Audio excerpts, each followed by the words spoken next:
हवा में एक अजीब सी ठंडक थी। ऐसी ठंडक जो चमद्दी को नहीं, बल्कि सीधे हड्डियों को भेद देती थी। विक्रम ने अपनी पुरानी जीप का इंजन बंद किया। इंजन की घरघराहट बंद होते ही वहां ऐसा सन्नाटा छा गया जो किसी तूफान से पहले का नहीं, बल्कि मौत के बाद का सन्नाटा था। जीप की हेडलाइट्स ने सामने लगे पुराने, जंग लगे लोहे के बोर्ड को रोशन किया। उस पर लिखा था, कालागढ़, यहां रुकना सखात मना है। विक्रम, जो दिल्ली का एक तर्कवादी पत्रकार था, इन चेतावनियों को सिर्फ गांव वालों का अंधविश्वास मानता था। वह यहां पिशाच की किंवदंतियों पर एक किताब लिखने आया था। उसके साथ उसका स्थानीय गाइड रामू काका था, जो पिछले 10 किलोमीटर से हनुमान चालीसा का पाठ बुदबुदा रहा था। साहब, रामू काका की आवाज कांप रही थी, अब भी वक्त है, गाड़ी घुमा लीजिए। आज अमावस है। इस रात कालागढ़ की सीमा लांघना मतलब यमराज को न्योता देना है। विक्रम हंसा। काका, 21वीं सदी है। भूत प्रेत और पिशाच सिर्फ कहानियों में होते हैं। मुझे वो हवेली देखनी है जहां 50 साल पहले वो हादसा हुआ था। रामू काका ने विक्रम का हाथ पकड़ लिया। उनकी आंखों में खौफ साफ दिख रहा था। वो हादसा नहीं था साहब, वो नरसंहार था। पिशाच को जगाया गया था। वो आज भी प्यासा है। विक्रम ने उनकी बात अनसुनी कर दी और गाड़ी से नीचे उतरा। घने कोहरे ने पूरे गांव को अपनी आगोश में ले रखा था। गांव वीरान था। टूटे फूटे मकान, उखद्दे हुए दरवाजे और हर घर के बाहर सिंदूर और काली हल्दी से बने अजीबो गरीब निशान। ऐसा लगता था जैसे लोग रातों रात सब कुछ छोड़ ढकर भाग गए हों। गांव के बीचों बीच एक पहाड़ी के टीले पर खड़ी थी वह हवेली, पुरानी, जर्जर, लेकिन फिर भी रूह को कंपा देने वाली। उसकी दीवारें काली पड़ डाच चुकी थीं, जैसे किसी ने उसे खून और राख से पोता हो। विक्रम ने अपना कैमरा निकाला और रिकॉर्डिंग शुरू की। मैं विक्रम सिंह आज 14 अक्टूबर की रात कालागढ़ की शापित हवेली में प्रवेश कर रहा हूं। जैसे ही उन्होंने हवेली का भारी लकड़ी का दरवाजा धक्का देकर खोला, एक चरचर्राहट की आवाज गूंजी, जैसे कोई पुराना दानव अपनी नींद से जागा हो। अंदर धूल की मोटी परत थी और हवा में सड्ढे हुए मांस की बदबू आ रही थी। रामू काका, टॉर्च जलाओ, विक्रम ने कहा, लेकिन कोई जवाब नहीं मिला। काका? विक्रम पीछे पलटा। रामू काका वहां नहीं थे। बाहर जीप का दरवाजा खुला था, लेकिन काका गायब थे। विक्रम ने बाहर दौड़ लगाई। काका, ये मजाक अच्छा नहीं है। तभी उसे झादियों में सरसराहट सुनाई दी। विक्रम ने टॉर्च की रोशनी वहां फेंकी। वहां जमीन पर कुछ पड़ा था। विक्रम पास गया और उसका दिल धक से रह गया। वह रामू काका का गमछा था और उस पर ताजा खून लगा था। विक्रम के माथे पर पसीना आ गया। तर्क और विज्ञान एक तरफ थे, लेकिन सामने पड्डी दीहा खून हकीकत था। उसने अपनी जेब से रिवॉल्वर निकाली, जो वो सुरक्षा के लिए लाया था, और हवेली के अंदर वापस जाने का फैसला किया। शायद काका डर कर अंदर छुप गए हों। हवेली का हॉल बहुत विशाल था। बीच में एक बद्दा झूमर था, जो अब मकद्दी के जालों का घर बन चुका था। विक्रम सीढ़ियों की तरफ बढ़ा। उसे लगा जैसे ऊपरी मंजिल से किसी के चलने की आवाज आ रही है। भारी कदम, किसी इंसान के नहीं, किसी बहुत भारी चीज के। कौन है वहां? विक्रम चिल्लाया। उसकी आवाज हवेली में गूंज कर वापस आई। अचानक टॉर्च की रोशनी एक दीवार पर पड़ी। वहां एक बड़ी तेल पेंटिंग टंगी थी। एक राजा की तस्वीर थी, लेकिन उसकी आंखें खुरच कर निकाल दी गई थीं, और तस्वीर के नीचे खून से लिखा था, मुक्ति नहीं, सिर्फ भूख। तभी विक्रम को अपनी गर्दन के पीछे किसी की गर्म सांसें महसूस हुईं, बदबूदार, सड्डड़ी हुई सांसें।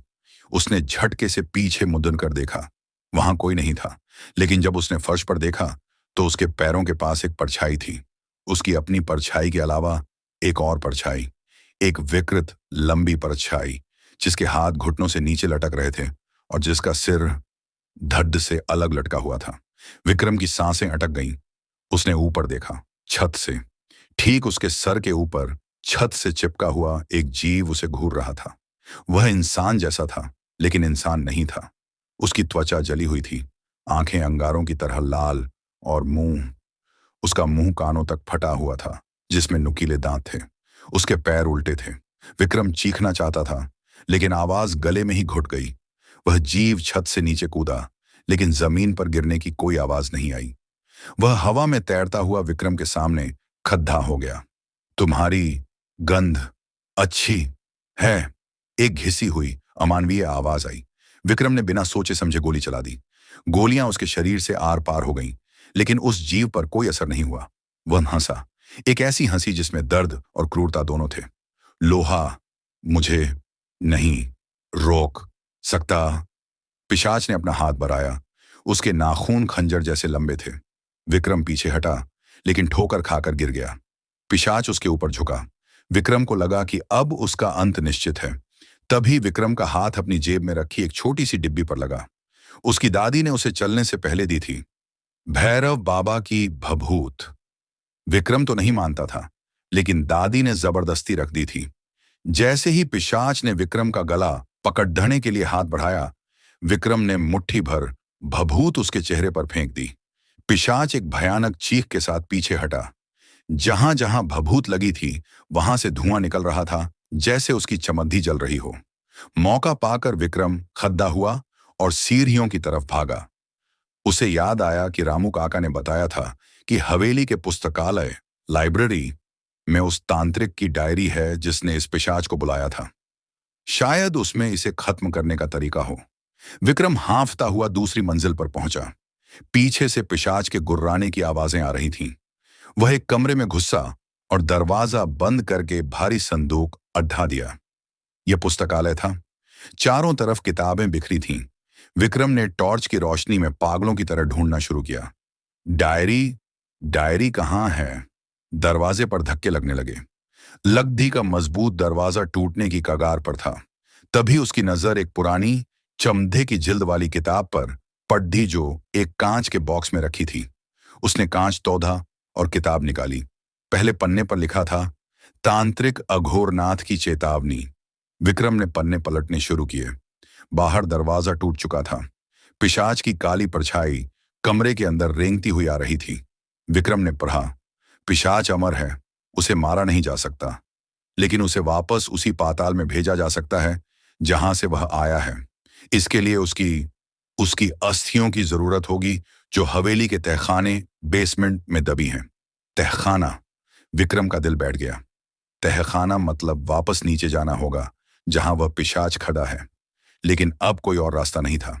पिशाच कमरे में दाखिल हो चुका था। उसकी लाल आंखें अंधेरे में चमक रही थीं। पिशाच फुसफुसाया, खेल खत्म। विक्रम ने खिड़की की तरफ देखा। नीचे गहरी खाई थी, लेकिन खिड़की के पास एक पुरानी पाइप थी।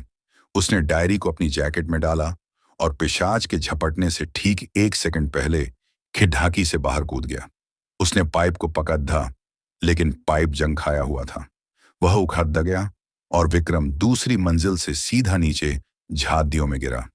दर्द की एक लहर उसके शरीर में दौड़ गई। शायद उसकी पसली टूट गई थी, लेकिन वह जिंदा था। वह लंगड़ाता हुआ हवेली के पिछले हिस्से की तरफ बढ़ रहा, जहां तहखाने का रास्ता था। तहखाने का दरवाजा लोहे का था और उस पर बड्ढे बड्ढे ताले लटके थे। विक्रम ने पास पड़ा एक पत्थर उठाया और ताले पर दे मारा। 3-4 बार के बाद ताला टूट गया। जैसे ही उसने दरवाजा खोला, अंदर से सड़ी हुई लाशों की भयंकर बदबू का भभका आया। अंदर घुप अंधेरा था। विक्रम सीढ़ियों से नीचे उतरा। यहां का तापमान बाहर से भी ज्यादा ठंडा था। अचानक उसकी टॉर्च बंद हो गई। नहीं नहीं, अभी नहीं। विक्रम ने टॉर्च को ठोक कर देखा। तभी अंधेरे में उसे किसी के रोने की आवाज सुनाई दी। बचाओ! आवाज जानी पहचानी थी। रामू काका! विक्रम ने अंधेरे में आवाज दी। एक कोने में जहां थोड़ी सी चांदनी रोशनदान से आ रही थी, रामू काका बैठे थे। विक्रम राहत की सांस लेते हुए उनकी तरफ बढ़ा। काका, शुक्र है आप जिंदा हैं। चलिए, हमें पिशाच की अस्थियां ढूंढनी हैं। रामू काका ने अपना सर ऊपर उठाया। विक्रम के पैर जम गए। रामू काका की आंखें नहीं थीं, सिर्फ काले गड्ढे थे और उनके मुंह से खून टपक रहा था। साहब, रामू काका की आवाज अब बदल चुकी थी। पिशाच को भूख लगी है। रामू काका, या जो भी वह चीज थी, उसने विक्रम का पैर पकड़ लिया।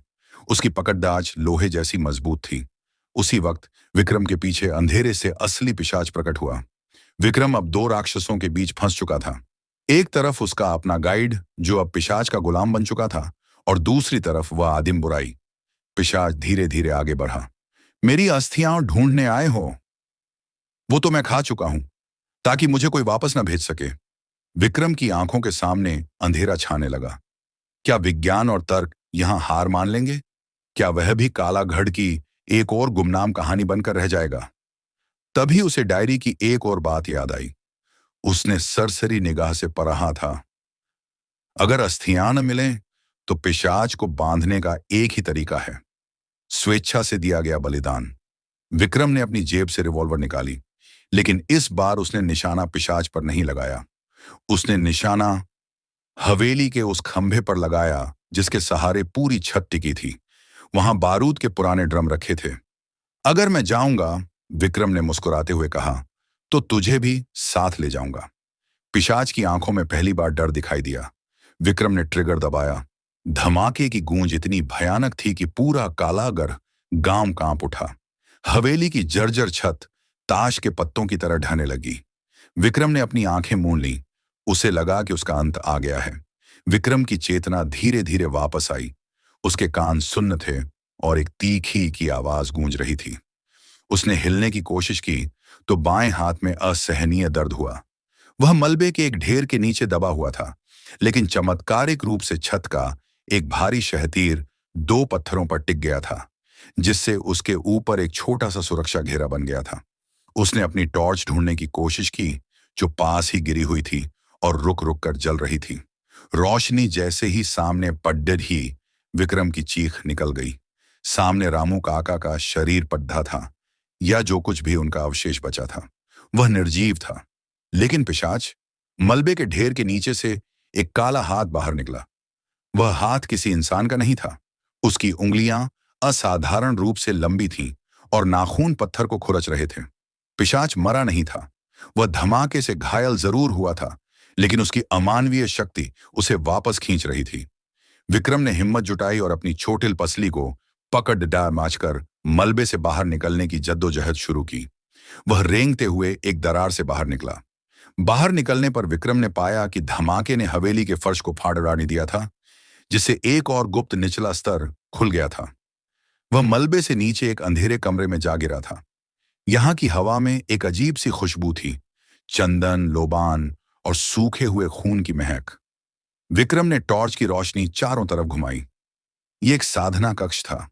दीवारों पर अजीबोगरीब यंत्र खुदे हुए थे। कमरे के बीचों बीच एक वेदी थी, जिस पर एक नरमुंड रखा था और उसके चारों तरफ चांदी की जंजीरें लिपटी थीं। विक्रम ने लड़खड़ाते हुए तांत्रिक की वह डायरी निकाली, जो अब भी उसकी जैकेट में थी। उसने खून से सने पन्ने पलटे। अगर धमाका भी उसे न रोक सके, तो समझ लेना कि पिशाच ने अपना रक्त बीज बो दिया है। उसे खत्म करने का अब एक ही रास्ता है, उसका प्राण पात्र। पिशाच अपनी आत्मा अपने शरीर में नहीं, बल्कि उस जीव की अस्थियों में रखता है जिसे उसने सबसे पहले मारा था। विक्रम की नजर वेदी पर रखे उस नरमुंड पर पड़ी। उसके माथे पर एक बड्ढा सा लाल हीरा झड्डा हुआ था। यही है वो, विक्रम बुदबुदाया। तभी ऊपर से मलबे के गिरने की आवाज आई। पिशाच नीचे आ रहा था। उसके गुर्राने की आवाज अब और भी हिंसक हो गई थी। वह अब शिकारी नहीं, एक घायल जानवर था। पिशाच छत से नीचे कूदा। उसका आधा चेहरा जल चुका था और हड्डियां बाहर दिख रही थीं, लेकिन उसकी ताकत कम नहीं हुई थी। तुमने मेरी हवेली जला दी। पिशाच की आवाज जैसे हजारों कौवों के एक साथ काम काम करने जैसी थी। अब मैं तुम्हारी आत्मा जलाऊंगा। विक्रम ने वेदी से वह नरमुंड उठा लिया। रुक जाओ, अगर तुम आगे बढ़े तो मैं इसे इस चांदी की वेदी पर पटक दूंगा। पिशाच अचानक रुक गया। उसकी लाल आंखों में नफरत के साथ साथ एक अजीब सा खौफ दिखा। नहीं, उसे नीचे रखो। विक्रम को समझ आ गया कि वह सही रास्ते पर है। कौन था यह जिसका यह सर है? पिशाच के चेहरे पर एक विकृत मुस्कान आई। वह मेरा भाई था। उसने मुझे धोखा दिया। उसने मुझे इस श्राप में धकेला। मैंने उसे मारकर उसकी आत्मा को कैद कर लिया, ताकि मैं अमर रह सकूं। विक्रम को एहसास हुआ कि यह पिशाच कोई मामूली प्रेत नहीं, बल्कि सदियों पुरानी नफरत का नतीजा था। पिशाच का असली नाम रुद्र प्रताप था, जो कभी इस इलाके का क्रूर जमींदार हुआ करता था। उसने अमर होने के लिए अपने ही भाई की बलि चढ़ा दी थी। पिशाच ने अचानक हवा में छलांग लगाई। वह इतना तेज था कि विक्रम को संभलने का मौका ही नहीं मिला। पिशाच के पंजों ने विक्रम के कंधे को चीर दिया। विक्रम दर्द से चिल्लाया और पीछे की ओर दीवार से जा टकराया। नरमुंड उसके हाथ से फिसलकर दूर जा गिरा। अब मरो! पिशाच ने अपना मुंह खोला। उसके गले के अंदर से अनगिनत काली परछाइयां बाहर निकलने लगीं। वे उन लोगों की आत्माएं थीं जिन्हें उसने अब तक खाया था। विक्रम ने अपनी जेब में हाथ डाला। भभूत खत्म हो चुकी थी। रिवॉल्वर खाली थी। तभी उसकी नजर जमीन पर गिरी, एक नुकीली चांदी की कील पर, पड्डिढी, जो वेदी से टूट कर गिरी थी। चांदी, शुद्ध धातु। जैसे ही पिशाच विक्रम की गर्दन दबोचने के लिए झुका, विक्रम ने पूरी ताकत लगाकर वह चांदी की कील पिशाच के सीने के ठीक बीचों बीच, जहां उसका दिल होना चाहिए था, गाड़ दी। पिशाच की चीख इतनी तेज थी कि विक्रम के कान के पर्दे फटने लगे। पिशाच के शरीर से नीला धुआं निकलने लगा। वह तड़पने लगा, लेकिन मरा नहीं। तुम मुझे नहीं मार सकते जब तक वह साबुत है। पिशाच ने दूर पड्ढे नरमुंड की तरफ इशारा किया। विक्रम खून से लथपथ होकर रेंगता हुआ नरमुंड की तरफ बढ़ा। पिशाच भी अपनी पूरी शक्ति लगाकर उसकी तरफ रेंग रहा था। दोनों के बीच सिर्फ 3 फीट की दूरी थी। विक्रम ने नरमुंड को पकड़ दा। विदाई रुद्र प्रताप! विक्रम ने नरमुंड को हवा में उठाया और नीचे फर्श पर लगे उस नुकीले पत्थर पर दे मारा। नरमुंड के 2 टुकड़े हो गए। उसके अंदर झड्डा हुआ लाल हीरा चकनाचूर हो गया। एक पल के लिए लगा जैसे समय रुक गया हो। फिर पिशाच के शरीर के अंदर से एक भयंकर रोशनी निकली। वह रोशनी इतनी तेज थी कि पूरा तहखाना सफेद हो गया। पिशाच का शरीर धीरे धीरे राख में बदलने लगा। उसके चेहरे से वह राक्षसी मुखौटा हटा और एक पल के लिए एक बूढ़े, तड़पते हुए इंसान का चेहरा दिखा, जो शायद मुक्ति मांग रहा था। मुक्ति! पिशाच की आखिरी फुसफुसाहट थी। अगले ही पल पिशाच गायब था। वहां सिर्फ राख का एक ढेर और एक टूटी हुई चांदी की कील बची थी। जब विक्रम हवेली के खंडहरों से बाहर निकला, तो सूरज की पहली किरणें पहाड़ियों के पीछे से झांक रही थीं। काला गर का वह कोहरा छौंट रहा था। उसने पीछे मुद्दा कर देखा। वह हवेली जो कल रात तक आतंक का पर्याय थी, अब सिर्फ एक जला हुआ ढांचा मात्र थी। रामू काका और उन अनगिनत लोगों की आत्माओं को शायद अब शांति मिल गई थी। विक्रम ने अपनी जैकेट से वह खूनी डायरी निकाली और उसे जलती हुई एक लकड़ी के ढेर में डाल दिया। कुछ राज दफन ही रहें तो बेहतर है। उसने अपनी जीप की ओर कदम बढ़ाए। जब उसने जीप का शीशा साफ किया, तो उसे धूल में किसी के हाथ का निशान दिखा। एक छोटा सा हाथ, जैसे किसी बच्चे का हो। वह रुका। उसने गांव की ओर देखा। गांव अब भी वीरान था, लेकिन अब वहां वह भारीपन नहीं था। तभी उसके फोन पर एक नोटिफिकेशन आया। नेटवर्क वापस आ गया था। उसके एडिटर का मैसेज था, विक्रम, कहाँ हो? क्या तुम्हें पिशाच की कहानी मिली?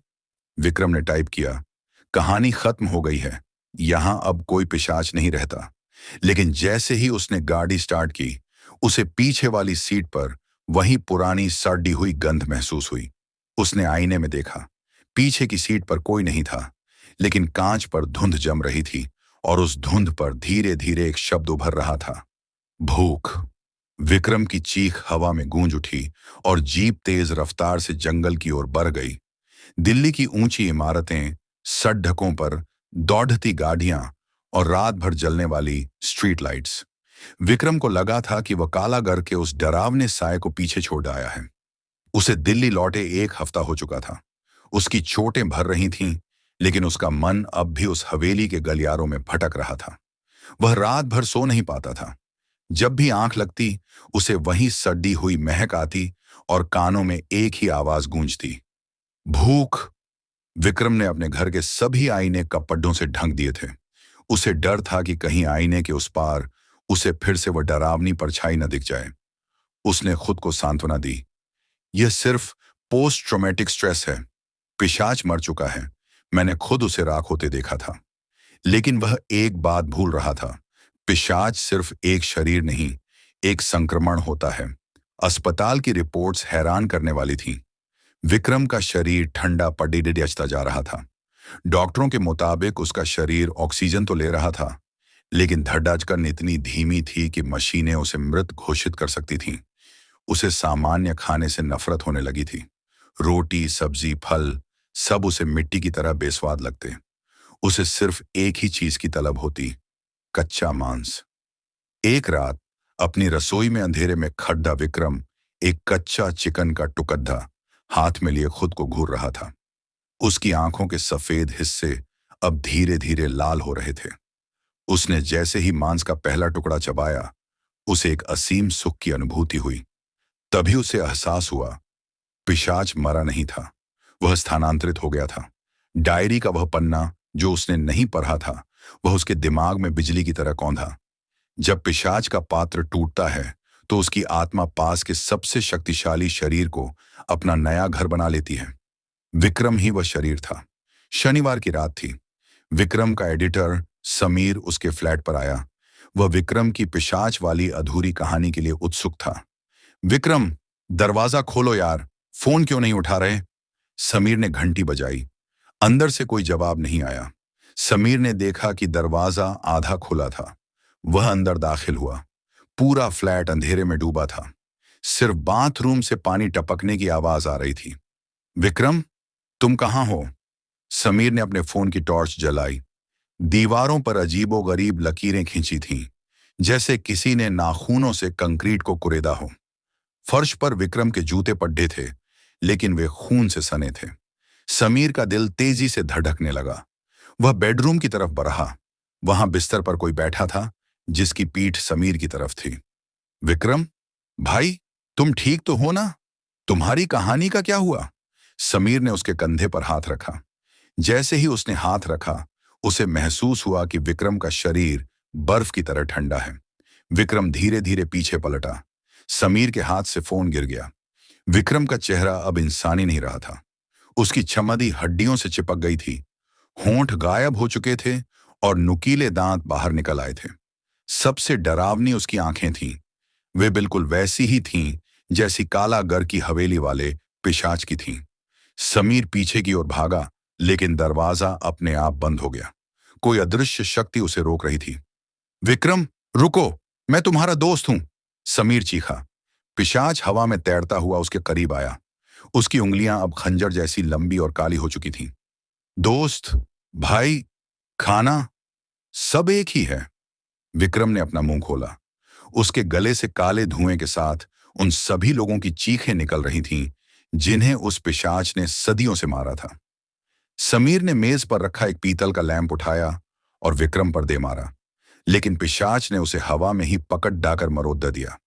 चांदी और भभूत कालागर में ही रह गए, विक्रम हंसा। यहां शहर में मुझे रोकने वाला कोई नहीं है। यहां बहुत भीड़ है समीर, बहुत सारा खून, बहुत सारी भूख।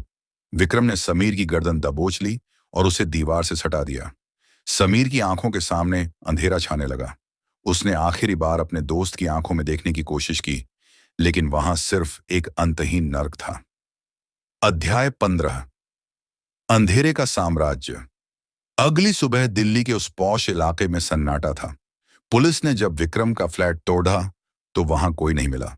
न विक्रम, न समीर। फर्श पर सिर्फ एक डायरी पढ़ी थी, जिसका आखिरी पन्ना ताजा खून से लिखा गया था। उस पर कोई शब्द नहीं थे, सिर्फ एक नक्शा बना था, दिल्ली का नक्शा। और नक्शे के बीचों बीच एक बद्धा सा लाल निशान था। उसी समय शहर के एक व्यस्त मेट्रो स्टेशन के अंधेरे टनल में दो लाल आंखें चमक उठीं। शहर अपनी रफ्तार से चल रहा था, बेखबर कि उसके सीने के नीचे अब एक प्राचीन भूख पल रही है। कालागर का श्राप अब सिर्फ एक गांव तक सीमित नहीं था। पिशाच शहर पहुंच चुका था, और इस बार उसे रोकने वाला कोई तांत्रिक, कोई डायरी और कोई भभूत नहीं बची थी। रात अब कभी खत्म नहीं होगी। दोस्तों, ये थी आज की डरावनी कहानी। लेकिन कहानी यहां खत्म नहीं होती, क्योंकि कुछ साए कहानियों में नहीं रहते, वो हमारे आसपास ही होते हैं।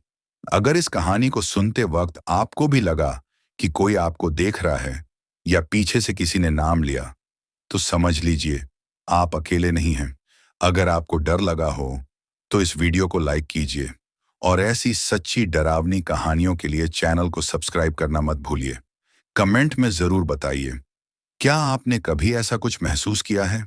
क्योंकि अगली कहानी शायद आपकी ही हो।